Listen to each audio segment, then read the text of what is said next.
darkness, my old friend, I've come to talk with you again,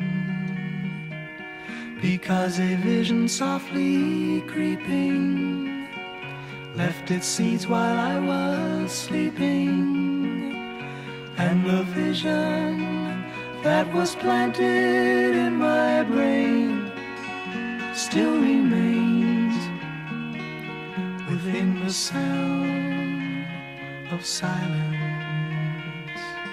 In restless dreams I walked along narrow streets of cobblestone, neath the halo of a street lamp. I turned my collar to the cold and damp, when my eyes were stabbed by the flash of a neon light that split the night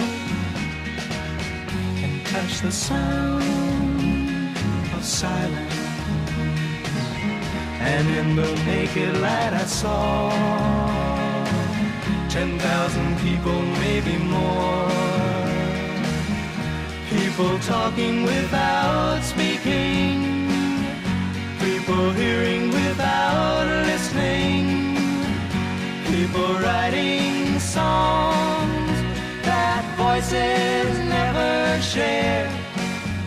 No one dared disturb the sound of silence. Fool, said I, you do not know,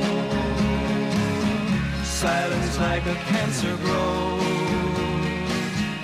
Hear my words that I might teach you, take my arms that I might reach you, but my words like silent raindrops fell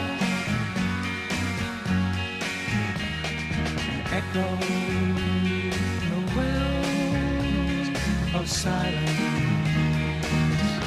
And the people bowed and prayed to the neon god they made,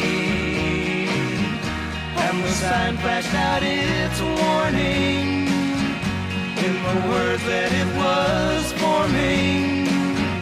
And the sign said the words of the prophets are written on the subway walls, the tenement halls, whispered sounds of silence.